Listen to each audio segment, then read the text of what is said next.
Se tem uma coisa que me deixa agoniado aqui no Brasil é ver a enorme quantidade de pessoas em situação de vulnerabilidade, de fraqueza, pessoas que são praticamente reféns do sucesso ou do insucesso dos nossos governantes e que sequer percebem isso, ou pior, percebem, mas não se importam. E eu não estou falando aqui de uma questão financeira, antes que você fale mal de mim e me xingue nos comentários.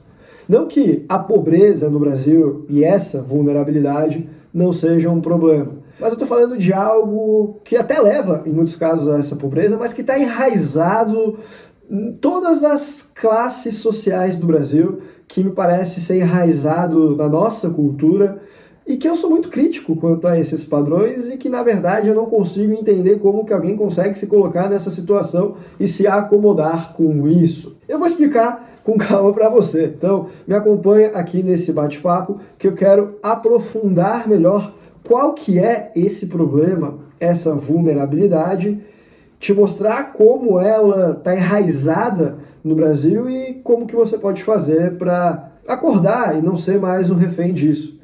Eu vou tentar ser sutil aqui, eu não quero ofender ninguém, mas realmente é um tema delicado. Porque, assim, Guilherme, eu também já me vi nessa situação de vulnerabilidade, de acabar sendo um refém do sucesso dos nossos governantes, mas eu não consigo aceitar isso e eu passo a vida inteira buscando formas de melhorar a minha situação, formas de não depender mais tanto disso, não depender mais tanto do sucesso do Brasil e ainda assim eu não me vejo satisfeito. Mas eu vou pegar alguns exemplos extremos para que você consiga enxergar o que eu estou falando.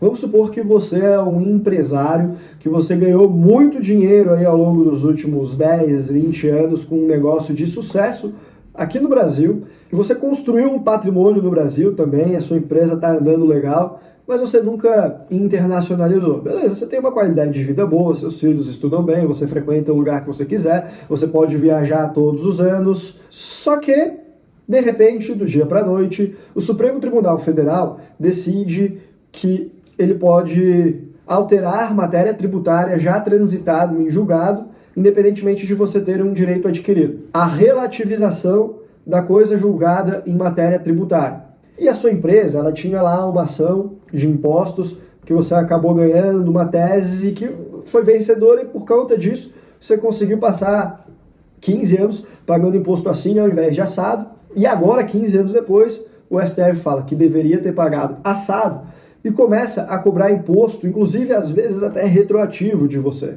porque ele mudou de entendimento. Aí você fala, não, mas eu já ganhei, isso é direito adquirido. Mas ele mudou de entendimento.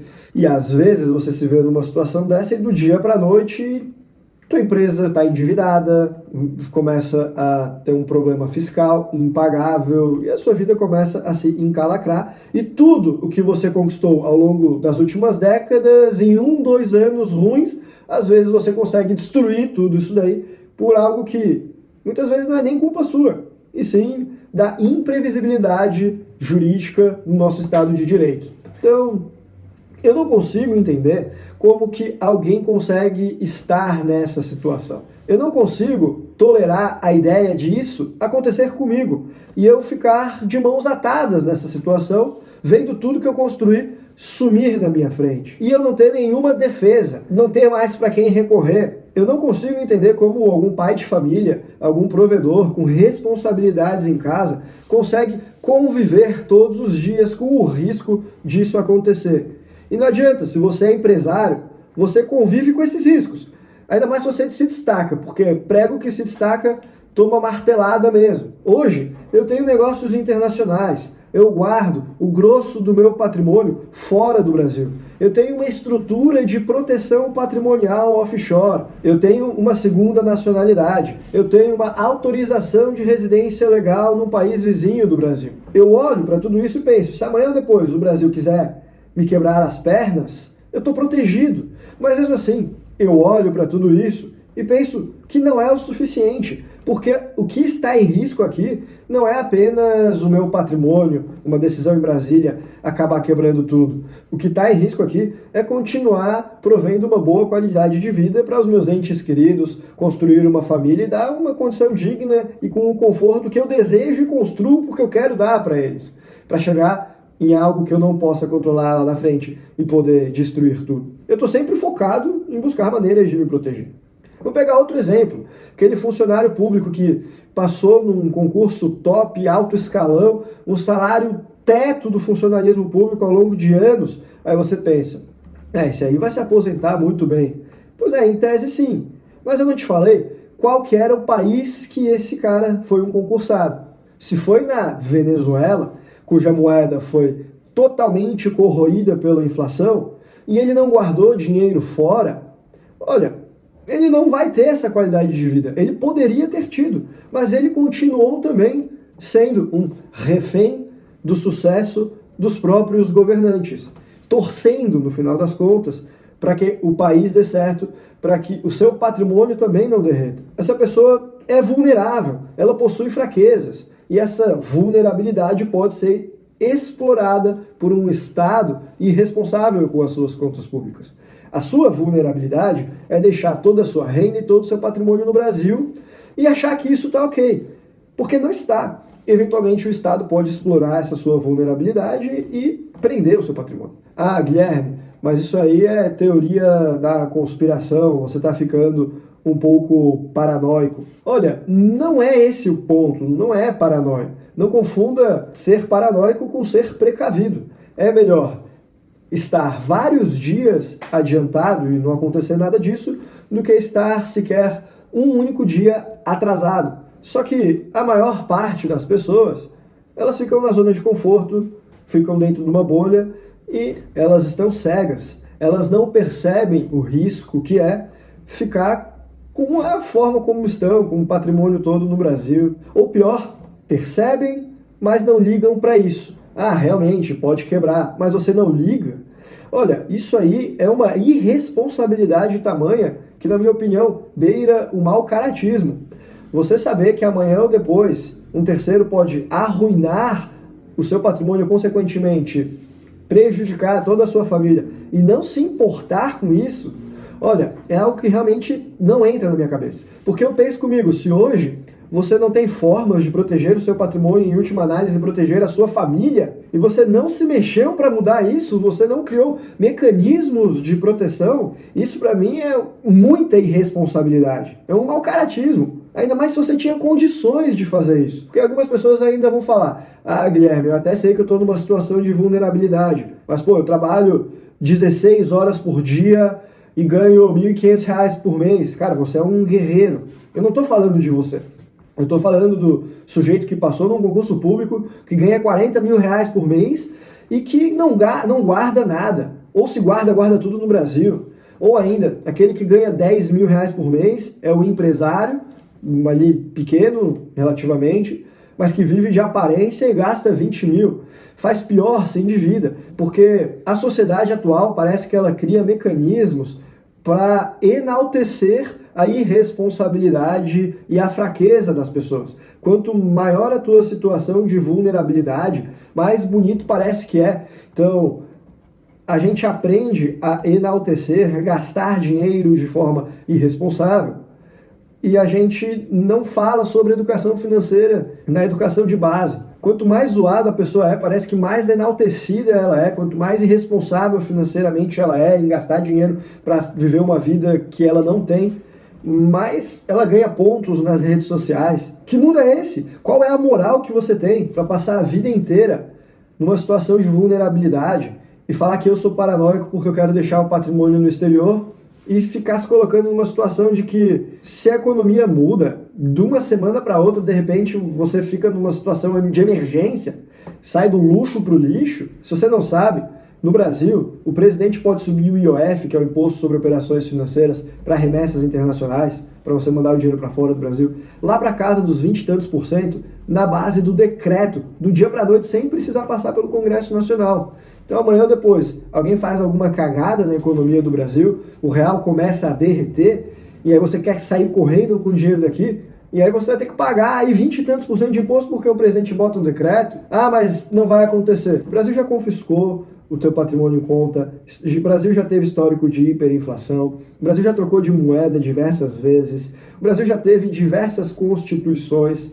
O Brasil é um país que já deu vários exemplos de que não é confiável.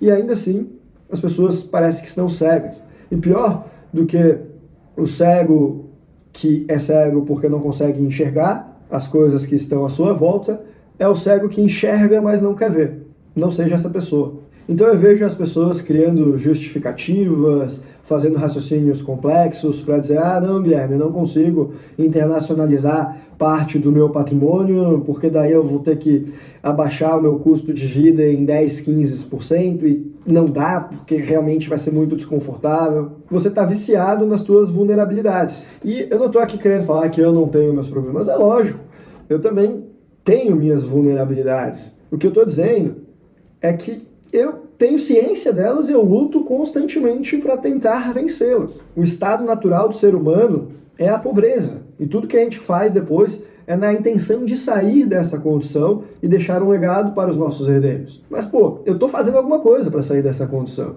Lógico, eu não vim do estado miserável de pré-do Homem das Cavernas. Pelo contrário, eu vim de uma condição boa. Mas de onde eu vim para onde eu vou chegar é a minha jornada, uma diferença gigantesca. Então, de verdade, assim, falando do fundo do meu coração, não estou querendo falar aí para ofender ninguém, mas que esse vídeo sirva de alerta. Se você estiver numa situação de um empresário que está com todo o dinheiro no Brasil, todo o patrimônio, toda a renda, toda a família, e nunca se deu conta de que você está muito refém do nosso país, ou se você é um funcionário público que acredita que tem estabilidade porque está garantida em lei, poxa, pensa um pouquinho mais fora da Matrix.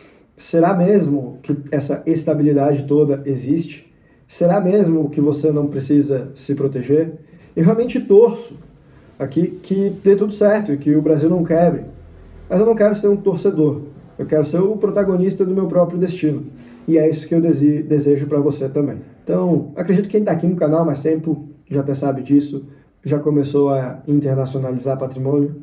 Agora, de repente, manda esse vídeo para o seu pai, para o seu tio.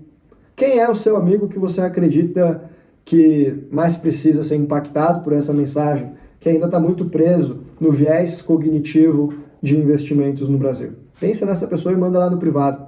Não manda no grupo não, porque ela nem vai ver. E por falar em viés cognitivo, não custa lembrar, o Daniel Kahneman foi um psicólogo que ganhou um prêmio Nobel de Economia porque ele fez um estudo mostrando os comportamentos irracionais dos seres humanos na hora de tomada de decisões de investimentos, os vieses. E ele listou vários, mas um deles que me impactou bastante é esse viés da territorialidade, que faz com que você invista no Brasil, não porque você racionalizou e pensou, isso aqui realmente é a decisão mais assertiva. Sim, porque você nasceu no Brasil. Do mesmo modo que se você tivesse nascido no Camboja, você ia acabar deixando todo o seu dinheiro no Camboja. Agora, você tendo nascido no Brasil, deixaria lá? Porque, de repente, a significância do Brasil ou do Camboja para um mercado em específico pode ser exatamente a mesma. Então, vamos expandir as nossas fronteiras, tanto nos investimentos como nos pensamentos, porque só assim a gente consegue construir capital de forma global e lutar para não ser um escravo dos problemas do nosso país. Por esse vídeo eu fico por aqui. Um abraço e até a próxima.